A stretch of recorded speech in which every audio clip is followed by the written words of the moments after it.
In 2026, the most powerful people in every room have one thing in common. They do not react, and they do not explain. Not because they do not feel anything, not because they have nothing to say, but because they learned something 2,000 years ago that the modern world is only now beginning to understand. The person who reacts first loses. And the person who explains themselves to someone who has already decided loses twice. Stay with me for the next 6 minutes, because what I'm about to show you from Marcus Aurelius, Epictetus, and Seneca is not a theory. It is a strategy, one that the most unshakable people in history used to protect their power, their peace, and their position in a world that was constantly trying to take all three. Let me start with something that will reframe everything you think you know about strength. Most people believe that strength looks like dominance. The loud response, the sharp comeback, the immediate and devastating reply that lets everyone in the room know you cannot be touched. And that is not strength. That is performance, and performance requires an audience. Yeah, the Stoics understood something completely different. Real strength looks like stillness, not the stillness of someone who has nothing to say, the stillness of someone who has decided that this moment does not deserve their energy. Marcus Aurelius ruled an empire for 19 years. Senators tried to undermine him. Generals questioned his decisions. Philosophers challenged his thinking publicly. And here's what he did. He went home and he opened his journal and he wrote to himself, not to them, about what had happened and what kind of man he was going to be in response. Not a reply, not a defense, not a public statement, a private decision about who he was. That is the Stoic version of never react, never explain. Now, let me talk about why reacting is so dangerous in 2026 specifically. We live in an environment that is engineered to provoke you. Every platform you open is designed by people who understand that your reaction, is their currency. Your outrage keeps you scrolling. Your defensiveness keeps you engaging. Your need to correct and explain and respond, keeps you inside their system. And every minute you spend reacting to something someone said online is a minute you did not spend on the thing that actually matters.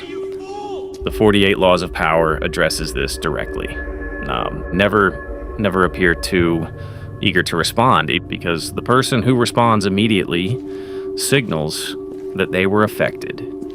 And the person who was affected can be affected again. Every time you fire back instantly, you hand them the map to your triggers, and they will use that map every single time. And Epictetus understood this before the internet existed. He was a slave. Every person around him had the legal right to provoke him, to insult him, to challenge him, to say and do things that a free man would have had the power to address. And he developed a philosophy of response that has outlasted every empire that surrounded him. He said, between stimulus and response, there is a space, and that space is your power. Every time someone provokes you and you react immediately, you collapsed that space. You gave away the most valuable thing you own, your ability to choose what happens next. But the man who pauses, who inserts that space deliberately between what happened and what he does next, that man is not reactive. He is strategic. He is not being pushed by the world. He is moving through it on his own terms. One thing before we continue, subscribe to The Quiet Stoic. This is not your typical philosophy channel. Ancient wisdom brought to life, not as a lecture, but as a cinematic experience you actually feel. Subscribe right now, turn on notifications, and let's keep going. Now let me talk about explaining, because this is the one that is harder to understand and harder to practice. Most people explain themselves because they believe that if they just say the right thing in the right way, with enough clarity and enough evidence, the other person will understand and everything will be resolved. Here is the truth that most people learn too late. The person who needs you to explain yourself usually already has an opinion. Your explanation is not going to change it.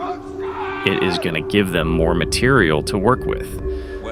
Seneca wrote about this with characteristic directness. He said, "Do not waste words on those who are not ready to receive them." Not because they are not worth talking to, because the conversation you are trying to have requires both people to actually be in it. And someone who is waiting for you to finish so they can respond is not in the conversation. They are in their rebuttal. Marcus Aurelius spent 19 years watching senators explain themselves to opponents who had no intention of listening. And he made a deliberate choice that confused everyone around him. He stopped explaining, not because he was wrong, not because he did not have the argument, but because he understood that his actions, sustained over time, made the explanation unnecessary. The man whose conduct speaks clearly enough does not need to narrate it. Here is where 2026 makes this harder than any previous era. The expectation now is that you explain yourself constantly, on every platform, to every challenge, for every decision you make publicly, and the people who meet that expectation, the ones who respond to every comment, clarify every misunderstanding, defend every choice, do not look more honest for it. They look more fragile because the underlying message of constant explanation is this: I need you to understand me. I need your approval to feel okay about what I did. And the moment that need is visible, it can be used against you. The Stoic answer to this is not silence out of arrogance. It is silence out of self-possession. The person who does not explain is not hiding. They are simply not asking permission. They have done the internal work.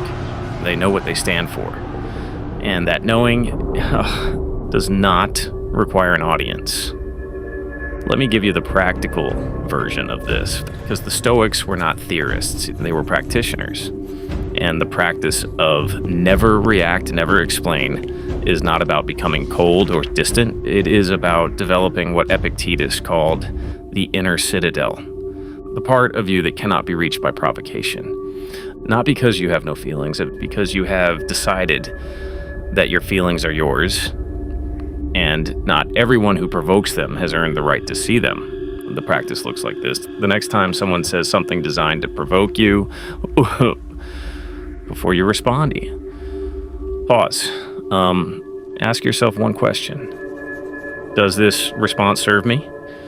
Or does it serve whoever is waiting for my reaction? If the answer is that it serves them, close your mouth, go home. Write it in a journal if you need to release it, but do not hand it to them. And the next time you feel the need to explain yourself to someone who did not ask, and pause. Ask yourself one question. Am I explaining because this person is genuinely open to understanding? Or am I explaining because I need them to approve of what I did? If the answer is approval, stop. Do the thing. Let the results speak, and trust that the people who matter will see it clearly enough without you narrating it. Here is what happens when you practice this consistently over weeks and months and years. Something changes. Not in the people around you, in how you move through the world. You become harder to provoke. Not because you stop feeling, because you stopped handing out the map to your triggers. You become more trusted. Not because you explained yourself more clearly, because your consistency became the explanation, and you become more free. Not because the world became less difficult, because you stopped needing it to approve of you before you could move. Marcus Aurelius named this the practice of philosophy made visible. Not wisdom recited. Wisdom lived in the pause before the reaction, in the silence where the explanation used to go, in the daily choice to let your actions carry the weight that your words have been carrying for too long. That is the Stoic secret. It was never hidden. It was just waiting for the people who were serious enough to actually practice it. You are one of those people. Start today. Subscribe to The Quiet Stoic for daily Stoic wisdom that actually changes how you live.